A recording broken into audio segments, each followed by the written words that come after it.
Shalom wanita-wanita Allah yang luar biasa. Apa kabar? Benar-benar luar biasa. Luar biasa bersama siapa?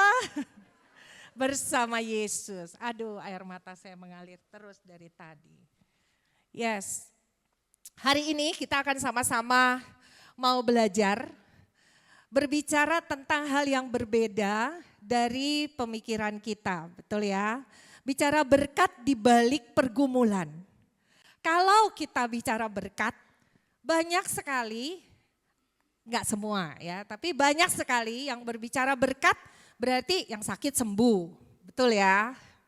Kemudian yang masalah ekonomi, kemudian ekonominya dipulihkan.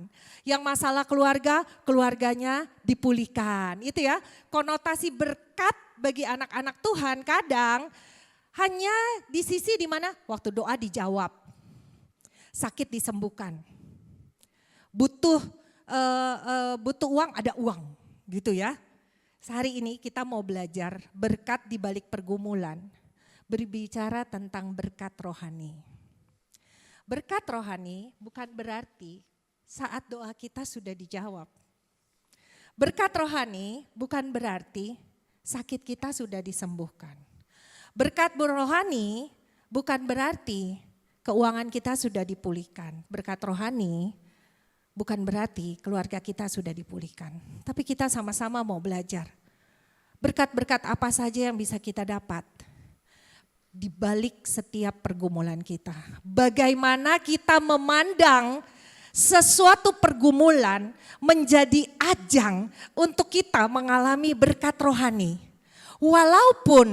Walaupun mungkin situasi keadaannya belum berubah.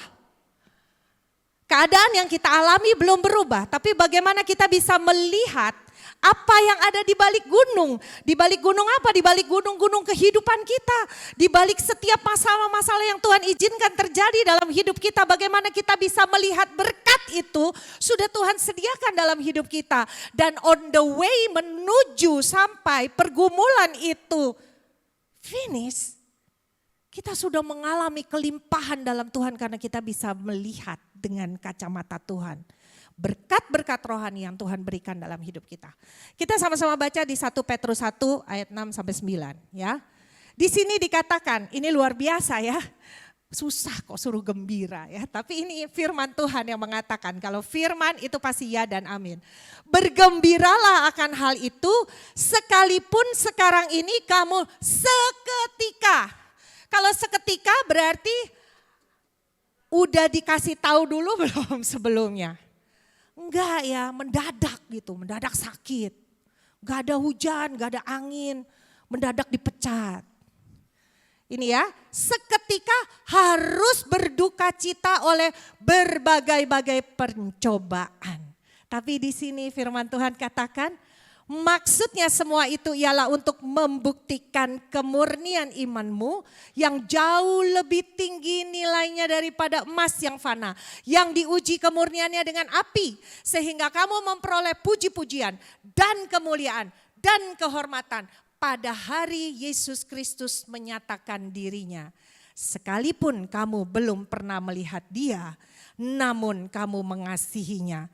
Kamu percaya kepada dia sekalipun kamu sekarang tidak melihatnya. Kamu bergembira karena sukacita yang mulia dan yang tidak terkatakan karena kamu telah mencapai tujuan imanmu, yaitu keselamatan jiwamu. Kalau kita baca dari ayat-ayat ini, seketika harus berduka cita oleh berbagai-bagai pencobaan, bukan satu loh ya. Berbagai-bagai, banyak. Ada enggak ibu-ibu yang pernah ngerasain masalah satu belum selesai udah datang lagi masalah yang lain. Terus yang satu belum, datang lagi yang satu. Sampai kadang ya kami juga kadang melihat ada satu keluarga yang mengalami satu pergumulan gitu. Saya sampai bilang, ya ampun Tuhan ya, udah jatuh ketimpa tangga. Bukan ketimpa duren, udah jatuh ketimpa tangga, ketimpa lagi. Saya bilang Tuhan, haleluya Tuhan, beri dia kekuatan. Tapi di sini janji Tuhan katakan apa? Siapa yang bisa melewati itu, ia akan timbul nilainya lebih daripada emas yang fana, diuji kemurniannya dengan api. Dan apa yang didapat yaitu keselamatan di dalam Tuhan. Next, waktu kita gak banyak. Jadi saya gak bisa terlalu panjang menjelaskan ayat per ayat ya. Roma 5 ayat 3 sampai 5. Ini peneguhannya lagi ya, bukan cuma satu ayat, beberapa ayat. Dan bukan hanya itu saja, kita malah bermegah, garis bawahi, bermegah juga dalam kesengsaraan loh. Bukan dalam kemewahan, bukan dalam kemenangan. Itu dikatakan bermegah juga dalam kesengsaraan kita karena kita tahu bahwa kesengsaraan itu menimbulkan, kalau yang hari Minggu pergi ke gereja kita udah dengar ini ya, menimbulkan ketekunan dan ketekunan menimbulkan tahan uji dan tahan uji menimbulkan pengharapan, dan pengharapan di dalam Tuhan tidak mengecewakan karena kasih Allah yang telah dicurahkan dalam hati kita oleh Roh Kudus yang telah dikaruniakan kepada kita. Ayat-ayat ini sangat meneguhkan bagi kita semua apapun yang kita alami hari-hari ini. Bergembiralah, bersukacitalah karena di dalam kesengsaraan itu Tuhan akan membuat kita bisa bermegah. Karena tangan Tuhan yang kuat, yang akan memegang kita, menopang kita. Waktu di pray and fasting beberapa minggu yang lalu, Pastor Andrew ada mengatakan, Tuhan memegang tangan kita, itu bukan kayak kita gandeng teman kita gitu loh. Tapi Tuhan memegang tangan kita seperti ini. Gitu ya. Pegangnya sampai begini. Itu bicara tentang covenant, ikatan perjanjian. Kalau manusia yang berjanji, dia mengingkari. Tapi kalau Tuhan yang berjanji, ia akan menjadikannya tepat pada waktunya. Dan dia sanggup dan dia tidak pernah gagal untuk menepati janjinya. Beri kemuliaan bagi Tuhan yang luar biasa.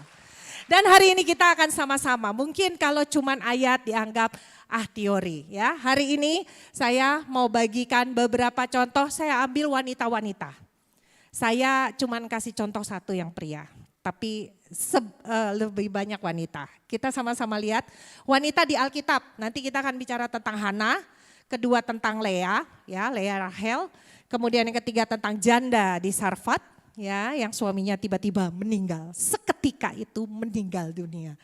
Wanita pendarahan 12 tahun dan perempuan Samaria yang jumpa Yesus. Kita akan sama-sama baca. Next slide. Berkat di balik pergumulan. Berkat apa aja yang dapat kita dapat di balik pergumulan. Ini, poin-poin ini saya tulis dari hasil pengalaman pribadi saya dengan Tuhan. Ini berkat yang saya alami pada saat saya masuk di dalam pergumulan, berbagai-bagai pergumulan ya, enggak satu loh ya.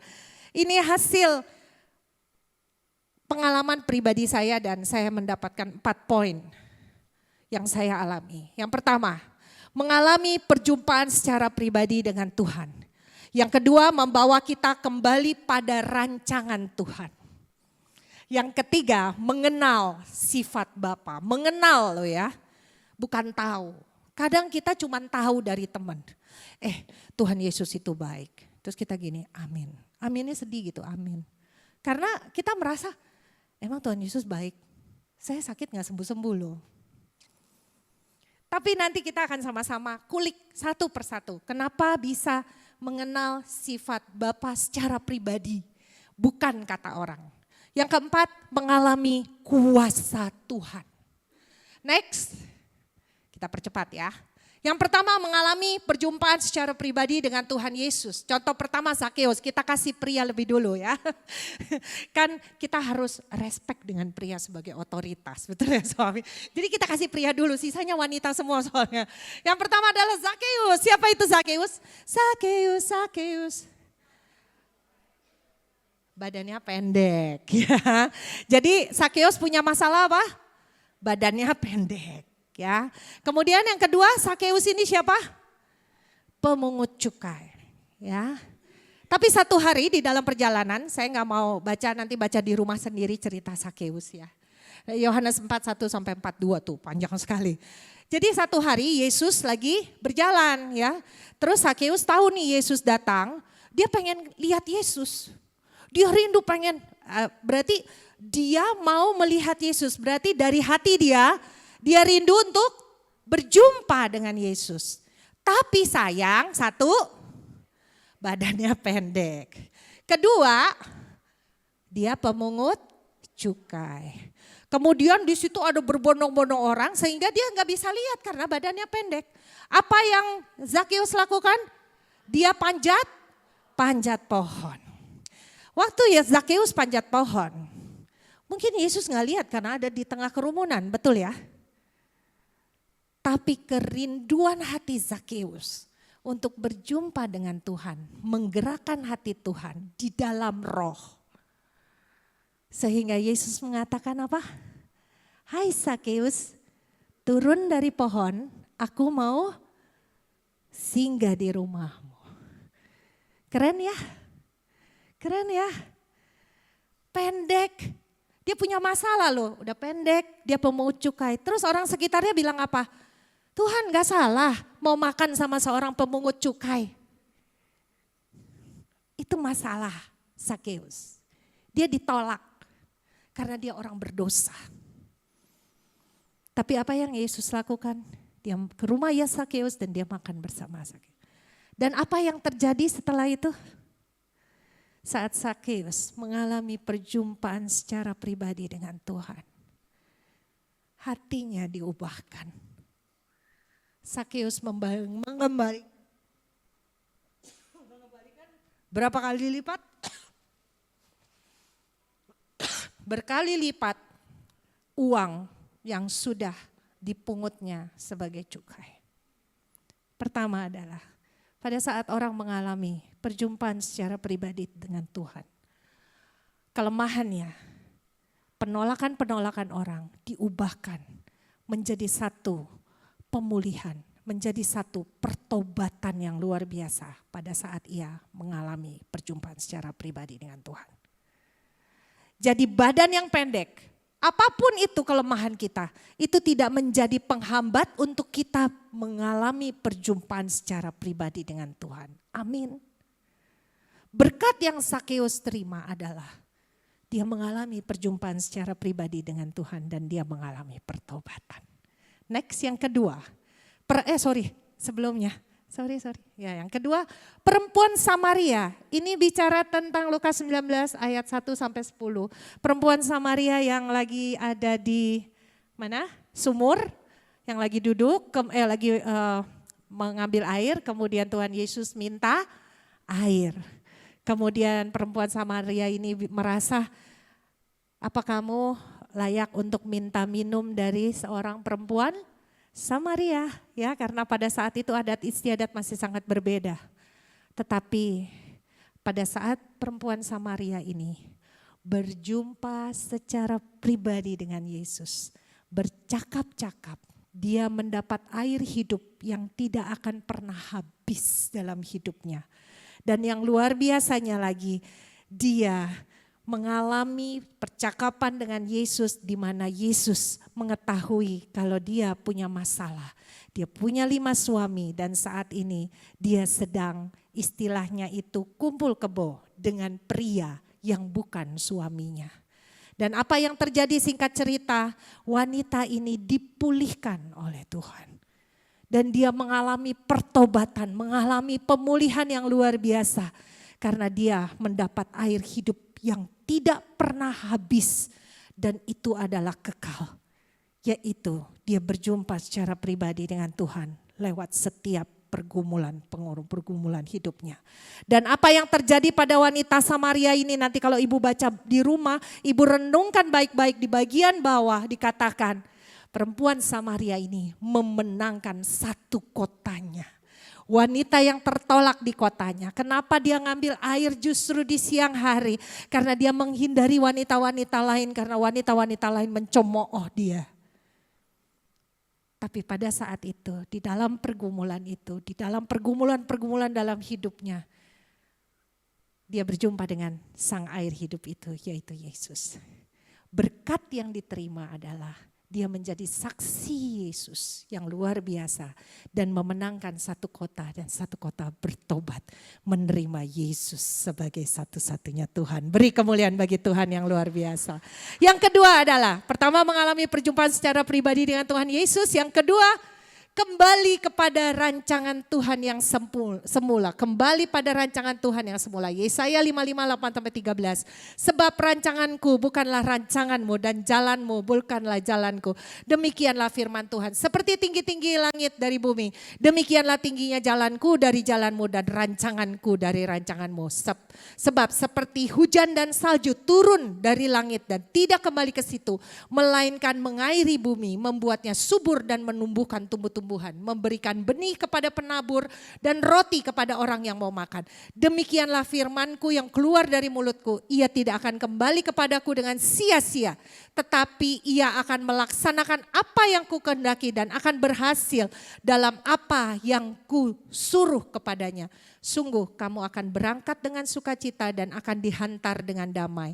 Gunung-gunung serta bukit-bukit akan bergembira dan bersorak-sorak di depanmu. Dan segala pohon-pohonan di padang akan bertepuk tangan. Sebagai ganti semak duri akan tumbuh pohon sanobar. Sebagai ganti kecubung akan tumbuh pohon murat. Dan itu akan terjadi sebagai kemasyuran bagi Tuhan. Sebagai tanda abadi yang tidak akan lenyap. Rancanganku bukanlah rancanganmu. Ingat itu. Pada saat di tengah pergumulan sebenarnya Tuhan kadang sedang mengembalikan kita kepada rancangan Tuhan yang semula. Kalau saya secara pribadi tidak mengalami pergumulan, mungkin saya tidak berdiri di sini hari ini. Mungkin kalau Hana tidak mengalami pergumulan, kita tidak mendengar cerita tentang Samuel di Alkitab. Mungkin kalau kita nggak lihat Lea, kalau Lea tidak di dalam pergumulan, kita tidak tahu kalau Lea menerima kemuliaan Tuhan yang luar biasa. Pada saat dia mengalami perubahan-perubahan di dalam hatinya. Pada saat dia mengalami berproses dengan Tuhan. Kita akan sama-sama belajar. Kembali pada rancangan Tuhan yang semula nomor 1 yaitu Hana. 1 Samuel 1:1-28. Apa yang membuat Hana kembali kepada rancangan Tuhan yang semula? Ada yang tahu? Hana istri dari Elkana, betul 100. Kemudian apa yang terjadi pada Hana? Hana mandul, tidak bisa memiliki anak. Kemudian Elkana menikah lagi dengan Penina. Kemudian sifat Penina baik atau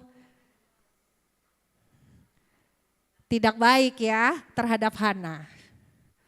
Hana dicemooh oleh Penina karena tidak bisa memberikan anak bagi Elkana. Tapi apa respon dari Hana? 100. Respon dari Hana ini luar biasa. Pada saat dia dicemooh, pada saat dia dikucilkan, pada saat dia tidak merasa tidak dicintai oleh suaminya karena Elkana lebih mencintai Penina karena Penina bisa memberikan anak. Apa yang respon Hana lakukan? Dia mencari Tuhan, dia berdoa. Dan kalau dibaca di ayat-ayat itu, Hana berdoa dengan sungguh-sungguh. Sampai mulutnya kamit. Sampai Imam Eli pikir dia kerasukan. Saking dia seriusnya mencari Tuhan. Dia memohonkan setiap pergumulannya kepada Tuhan dengan sungguh-sungguh dan fokus. Tidak teralihkan oleh apa kata orang, oleh apa kata Penina, oleh apa kata Imam Eli. Tapi dia fokus saja untuk mencari Tuhan dan mencurahkan isi hatinya sepenuhnya kepada Tuhan. Doanya langsung dijawab? Doanya langsung dijawab? Tidak langsung dijawab. Tetapi selesai berdoa, firman Tuhan katakan Hana mukanya berseri-seri. Walaupun doa belum dijawab, tapi pada saat dia datang sama Tuhan, dia curahkan isi hatinya, dia ada sukacita. Itu yang membuat Hana tidak bisa dendam oleh Penina. Itu yang membuat Hana bisa merespon dengan baik perbuatan dari Penina. Coba kita telah hati kita masing-masing. Kalau kita ada di posisi Hana, apakah kita bisa melakukan hal yang sama? Waktu saya membaca ini, saya mempelajari dalam diri saya. Tuhan, kalau saya sanggup gak ya untuk fokus hanya mencurahkan itu hanya kepada Tuhan. Tidak membicarakan suami di pasar, di mana kita ceritain semua masalah kehidupan kita. Kemana-mana. Tetapi Hana mencurahkan, menceritakannya hanya pada Tuhan. Walaupun doanya belum dijawab, mukanya berseri-seri. Karena dia tahu kepada siapa dia meminta. Kepada siapa dia mencurahkan hatinya. Dan kasih Tuhan itu membuat dia tetap berseri-seri. Ini yang luar biasa. Dan kita tahu di akhirnya Tuhan mengabulkan doa Hana. Dan Hana waktu itu bernasar, dia akan memberikan anaknya menjadi persembahan bagi Tuhan. Dan dia menyerah pada saat selesai disapi, selesai menyusui, anak itu sudah tidak lagi minum ASI, diberikan kepada Imam Eli. Dan luar biasanya pada saat dia taat, dia pegang nasarnya, dia berikan itu. Kemudian Tuhan memberikan lagi dia beberapa anak.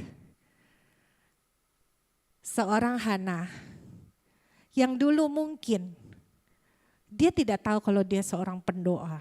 Mungkin dulu dia tidak tahu kalau lewat kandungannya akan lahir seorang nabi yang luar biasa, yaitu Samuel. Tetapi Tuhan izinkan itu terjadi. Pergumulan itu terjadi dalam hidup Hana. Karena ada berkat Tuhan yang luar biasa di balik itu. Yaitu Hana dikembalikan kepada rancangan Tuhan yang semula.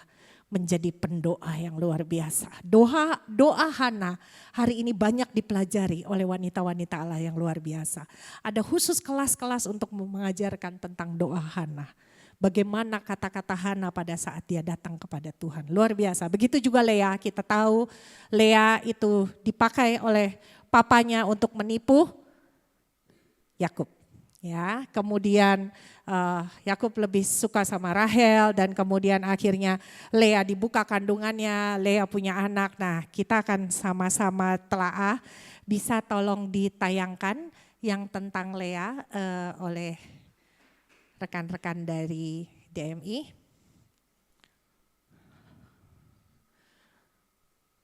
Bukan yang Kejadian 49, tapi yang ya, ketika Tuhan melihat bahwa Lea tidak dicintai, dibukanyalah kandungannya, tetapi Rahel mandul. Next.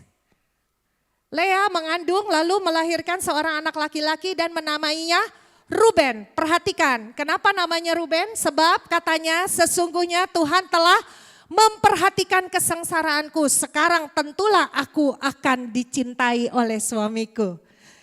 Kata-katanya kesannya bersyukur sama Tuhan ya. Wah, Tuhan bela. Tapi kalau kita telaah baik-baik kata-katanya, saat ini hati Lea sedang bersyukur dengan cara manusia. Suami saya pasti sayang sama saya.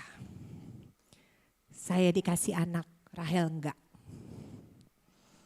Di hatinya tuh ada, syukurin Rahel. Kamu gak bisa punya anak, kamu mandul. Aku bisa.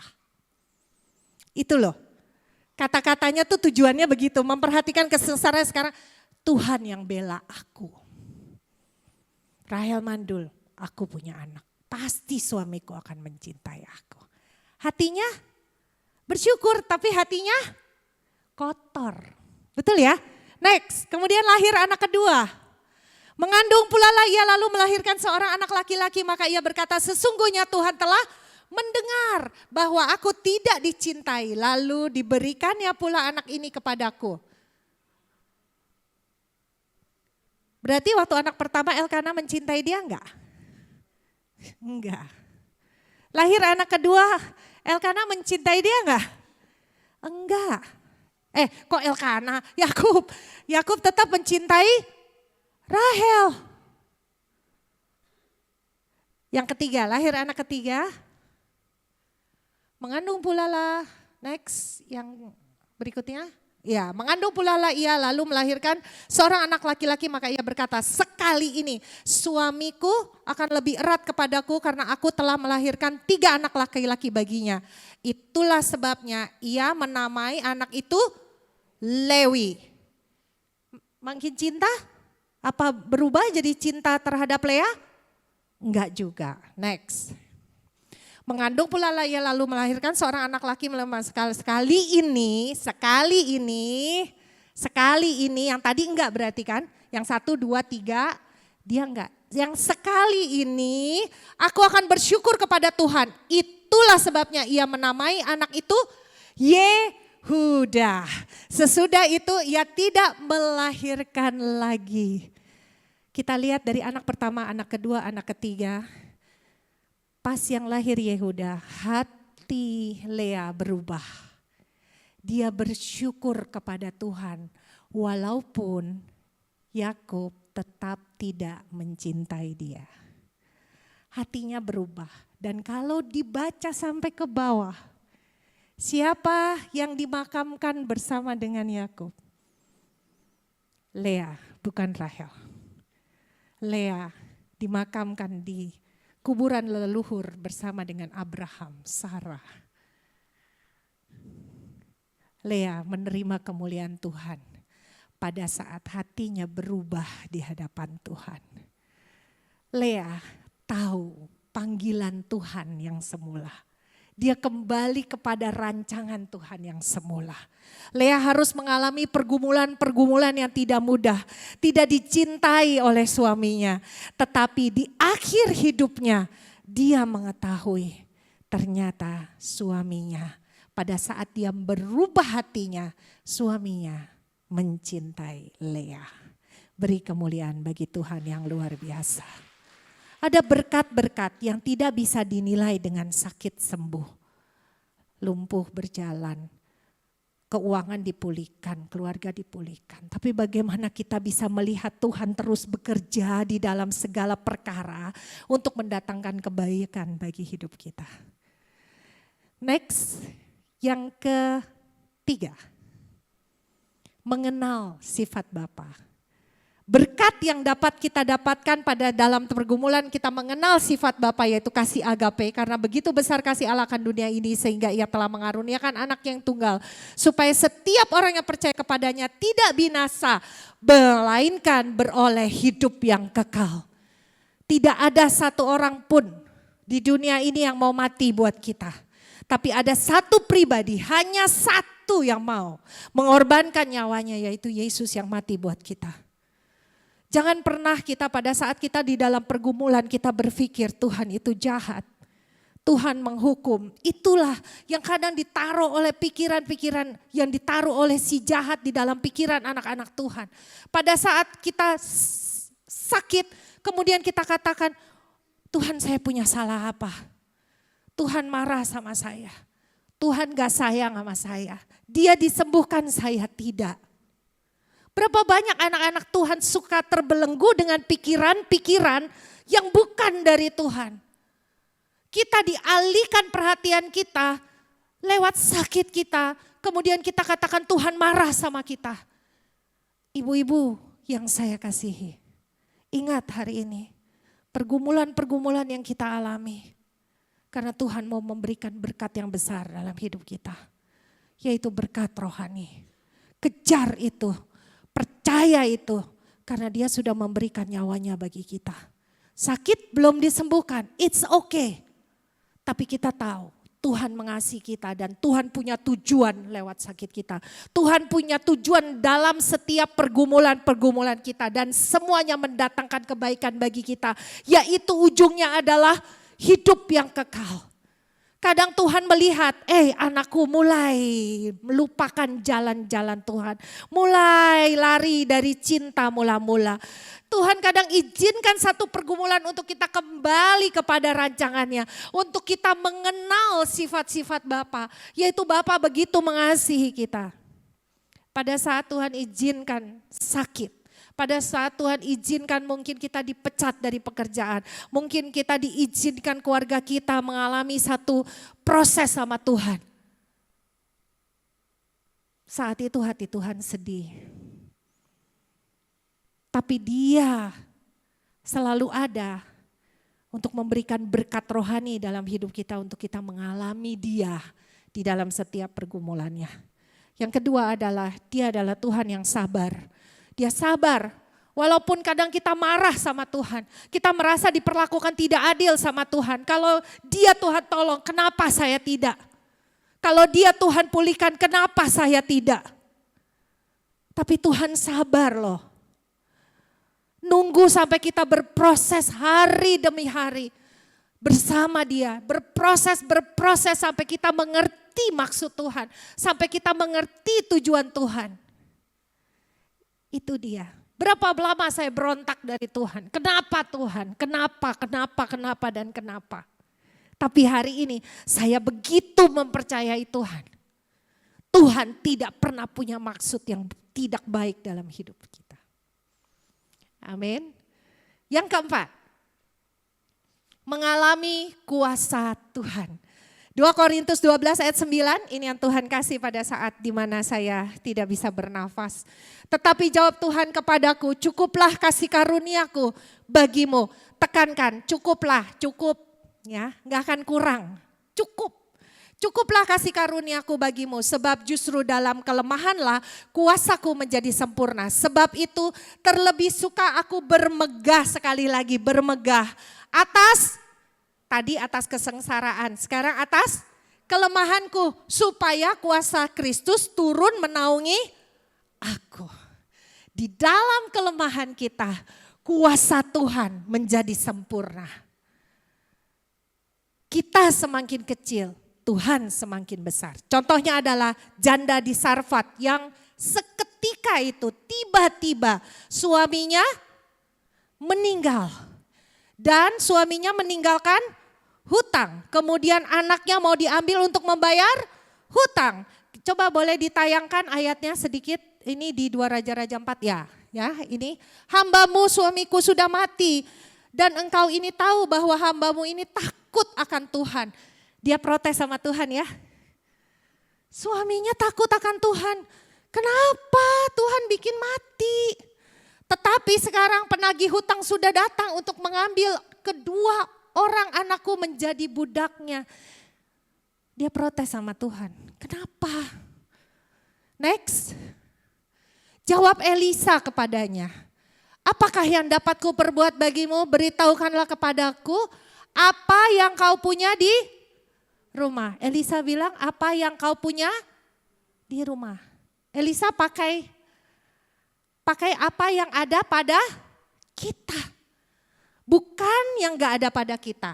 Terus di sana berkatalah perempuan itu, hambamu ini tidak punya sesuatu apapun di rumah kecuali sebuah buli-buli berisi minyak.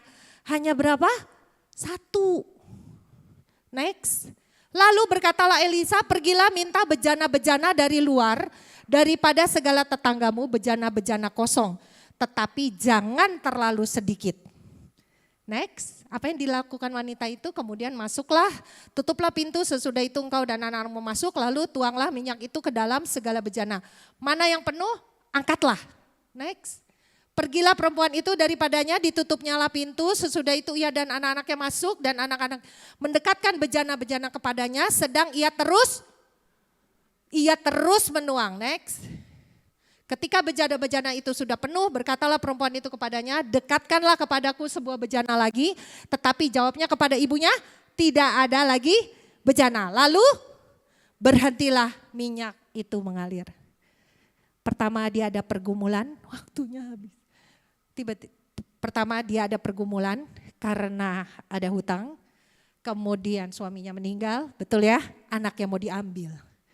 Tapi apa yang diterima oleh wanita ini? Dia menerima kuasa Tuhan yang luar biasa hanya lewat satu buli-buli yang dia punya di rumah. Kemudian disuruh minta pinjam dari tetangga-tetangga buli-buli. Jangan sedikit, itu bicara tentang iman. Seberapa besar iman kita sama Tuhan, itulah bejana-bejana yang ada di hati kita. Seberapa bejana yang kita punya hari ini. Percayalah, semakin besar kapasitas bejana iman kita, semakin besar itu juga kuasa Tuhan bekerja dalam hidup kita. Jangan bilang Tuhan tidak mau memberkati kita. Tuhan sangat rindu untuk memberkati setiap anak-anak Tuhan. Tetapi dia tidak mendapatkan bejana yang siap untuk diisi. Pastikan setiap kita, berapapun besar pergumulan kita, pastikan kita memiliki bejana iman yang besar di dalam Tuhan. Untuk kita menerima kuasa yang tanpa batas. Kalau kita pikir, masuk akal enggak? Buli-buli kosong minyaknya enggak pernah habis. Next, sampai bejana itu habis, minyak itu berhenti. Kemudian singkat cerita minyak itu dijual dan untuk membayar hutang dan cukup. Dan anak-anaknya tidak jadi diambil oleh pemungut hutang. Mujizat terjadi, kuasa Tuhan terjadi di dalam kelemahan kita. Di dalam ketidakberdayaan kita, di dalam ketidakadaan kita. Tetapi Tuhan tidak pakai yang tidak ada. Tuhan pakai apa yang ada pada kita. Tangan kita, hati kita, pikiran kita, kaki kita. Semua yang ada pada kita yang Tuhan pakai. Tuhan tidak meminta yang kita tidak punya, tapi Tuhan pakai apa yang kita punya. Siapkan bejana hati yang besar untuk menerima kapasitas yang besar yang daripada Tuhan, yaitu kuasa Tuhan. Tuhan rindu memberkati setiap wanita-wanita Allah di tempat ini melewati setiap pergumulan-pergumulan yang ada. Dan kita akan tampil lebih dari pemenang. Next, yang terakhir, ya. Kita tahu sekarang, tadi selain yang menerima mujizat tadi sebelumnya, dikit. Sebelum ini, sis tolong. Yang sebelum ini. Bukan, slide yang sebelum ini. Ya, wanita pendarahan 12 tahun juga ya. Bayangin ya 12 tahun dia harus mengalami pendarahan. Ini kalau dibaca nanti di rumah, itu dia sudah menghabiskan uangnya untuk pergi cari dokter yang hebat dan sampai semuanya sudah habis. Dia tidak sembuh. 12 tahun, tidak main-main. Kadang Tuhan buat kita sampai tidak bisa buat apa-apa lagi. Kita sudah tidak bisa mengandalkan kekayaan kita sudah tidak bisa mengandalkan dokter yang paling hebat yang ada di dunia ini. Kita sudah tidak bisa lakukan apa-apa lagi sampai kita hanya mengandalkan Tuhan. Kadang Tuhan bawa pergumulan kita sampai kita sudah tidak bisa pakai apa yang ada di tangan kita. Uang kita tidak bisa beli hidup. Jabatan kita tidak bisa beli hidup.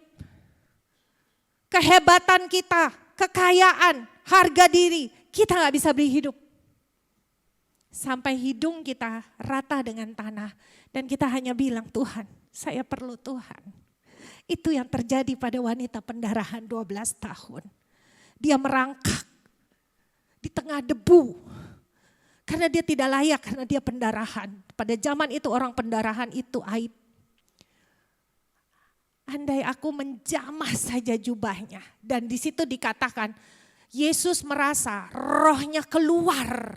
Ada kuasa yang begitu besar keluar dari tubuhnya. Sehingga Yesus nengok dan katakan, siapa yang menjamah aku? Itu bicara tentang apa? Kuasa Tuhan keluar. Saat ada seorang wanita merendahkan diri, glosor di hadapan Tuhan, 12 tahun pendarahan, hanya menjamah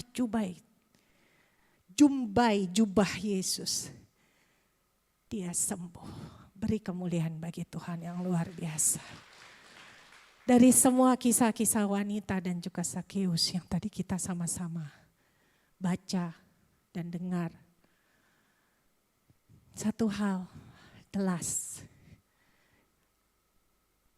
Kita tahu sekarang bahwa Allah turut bekerja dalam segala sesuatu untuk mendatangkan kebaikan bagi mereka yang mengasihi Dia, yaitu bagi mereka yang terpanggil sesuai dengan rencana Allah. Sebab semua orang yang dipilihnya dari semula, mereka juga ditentukan dari semula untuk menjadi serupa dengan gambaran anaknya. Supaya anaknya itu menjadi yang sulung di antara banyak saudara. Dan mereka yang ditentukannya dari semula, mereka itu dipanggilnya. Dan mereka yang dipanggilnya, mereka juga dibenarkannya. Dan mereka yang dibenarkannya itu, mereka juga dimuliakannya. Setiap proses ada kemuliaan di balik setiap proses. Tidak ada kemuliaan tanpa salib. Yesus dicambuk, Yesus dihina, Yesus diludahi, sampai Yesus terima kemuliaan. Tidak ada kemuliaan tanpa salib. Hari ini mari kita sama-sama datang pada Tuhan. Saya mohon kepada tim musik bisa bergabung bersama. Kita pakai waktu ini. Lihat diri kita. Pergumulan-pergumulan apa yang sedang wanita-wanita Allah di tempat ini sedang alami. Mata Tuhan tertuju pada ibu-ibu semua. Hati Tuhan yang penuh dengan kasih. Sangat rindu memulihkan. Sangat rindu menyembuhkan. Jauh sebelum ibu-ibu berteriak, Dia sudah tahu, Dia sudah ada, Dia sudah lebih dulu rindu untuk memulihkan dan memberkati ibu-ibu semua. Hari ini, bolehkah kita datang sama Tuhan dengan hati yang hanya tertuju sama Tuhan seperti Hana, bersungguh-sungguh sama Tuhan. Tidak pikir apapun yang lain. Tidak tengok kanan dan kiri. Hanya Widya dengan Tuhan. Hanya ibu-ibu yang terkasih dengan Tuhan. Curahkan isi hati ibu sama Tuhan. Pribadi lepas pribadi. Ketakutan-ketakutan yang ada, kekhawatiran yang ada. Kemarahan yang ada. Banyak pertanyaan-pertanyaan yang tidak dijawab dalam hidup kita. Banyak sekali doa-doa yang masih tanda tanya hari ini. Apakah Tuhan jawab atau tidak? Hanya Tuhan yang bisa, hanya Tuhan yang sanggup, hanya Tuhan yang mampu. Bawa kita pada berkat-berkat rohani yang tadi. Mengalami perjumpaan pribadi dengan Tuhan. Mengenal sifat Bapa. Membawa kita kembali pada rancangan Tuhan yang semula. Dan menerima kuasa Tuhan. Mari kita bangkit berdiri, katakan, hanya Kau.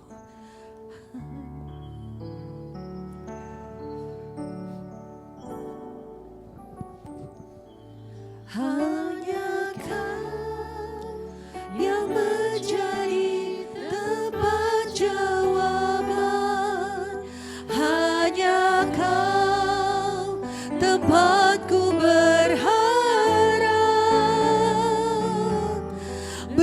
berjalan bersamamu, ku takkan goyah, sebab tangan kasih-Mu tersedia bagiku. Selamanya Kau ku cinta, katakan hanya Kau yang menjadi tempat jawaban. Hanya Kau tempatku berharap, berjalan bersamamu, ku takkan goyah, sebab tangan kasih-Mu tersedia bagiku. Selamanya Kau ku cinta.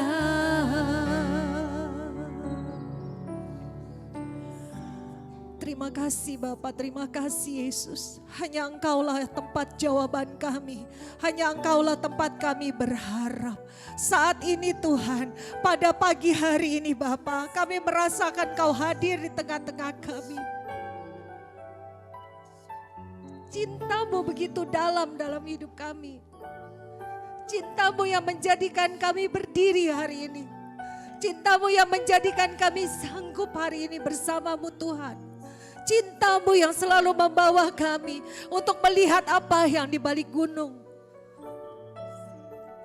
Pagi hari ini, wanita-wanita Allah yang luar biasa datang pada Dia, dengar suaranya. Bagi ibu-ibu yang hari ini sedang mempertanyakan Tuhan, Tuhan, apakah Engkau mendengar doaku? Apakah Engkau ada Tuhan?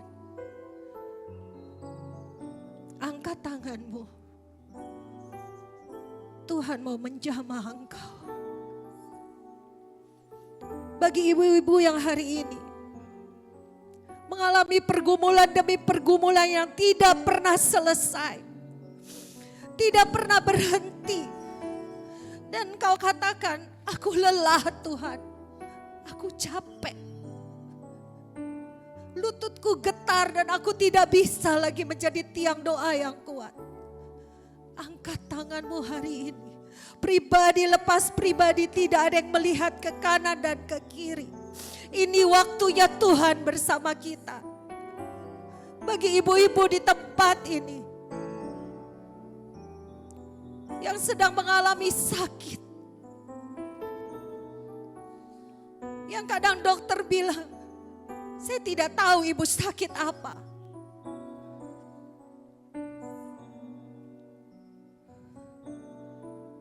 Dan kau bertanya, Tuhan,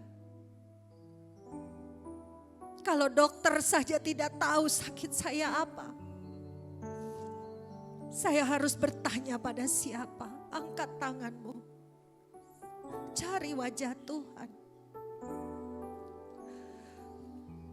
Hari ini, kalau ada ibu-ibu yang saat ini sedang mengalami masalah keluarga, saya sudah cari Tuhan, saya sudah berdoa, saya sudah berlutut di hadapan Tuhan, saya sudah merendahkan diri di hadapan Tuhan.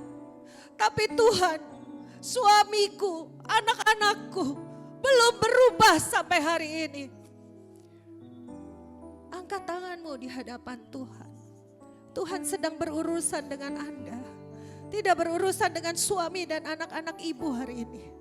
Dia sedang berurusan dengan ibu pribadi. Perubahan kita jauh lebih penting dari masalah-masalah yang kita alami. Angkat tangan-Mu, cari Tuhan. Uyaralabata syakana bayalabaya shikiralabata sekena. Hidabata syakaralabata shikina bayalabaya syakaralabata sekena. Engkau menjamah Tuhan satu persatu ibu-ibu di tempat ini ya Bapa. Dia sudah datang di hadapan-Mu Tuhan, mengangkat tangannya tanda penyerahan diri di hadapan-Mu Tuhan. Engkau jamah hatinya saat ini juga Tuhan. Ya ralabata syakaralabata syakana bayalabaya sikina. Ia akan mengalami kuasa Tuhan. Ia akan mengalami kuasa pembalikan. Kutuk diubah menjadi berkat. Sakit penyakit akan disembuhkan di dalam nama Yesus oleh bilur-bilur darah Yesus. Yang rindu memiliki anak di dalam nama Yesus, Tuhan akan membuka kandungan-Mu di dalam nama Yesus. Tuhan datang dengan kerendahan hati di hadapannya. Hanya Engkau dengan Tuhan. Tidak datang dengan meminta, tetapi datang dengan hati yang rela untuk dipakai dengan Tuhan. Tuhan, apa yang Kau mau dari hidupku? Apakah Kau ingin aku menjadi seorang Hana? Tuhan akan melahirkan Hana-Hana yang luar biasa. Dia akan bukakan setiap kandungan yang tertutup. Dan dia akan pakai anak itu menjadi anak kemuliaan Tuhan. Ya ralabata syakana maya laba ya laba ya laba ya shikira. Keluarga-keluarga dipulihkan. Sakit yang dulu pernah ada di dalam nama Yesus saat ini, sakit itu sudah tidak ada lagi. Sakit itu sudah tidak berkuasa lagi di dalam nama Yesus Tuhan. Biar alabata shikina baya laba ya laba ya shikina. Pulihkan hati kami Tuhan, beri kami bejana hati yang besar untuk menerima kuasa-Mu Tuhan, sehingga iman kami menjadi saksi di akhir zaman. Terima kasih Bapa. Hamba-Mu sudah selesai. Dan biarlah Engkau sendiri, Roh Kudus yang bermitra dengan kami, bergerak bersama kami, memberikan kami pengertian dan memberikan kami kekuatan untuk terus melangkah bersama-Mu Bapa. Di dalam nama Yesus kami sudah berdoa dan mengucap syukur. Haleluya. Amin.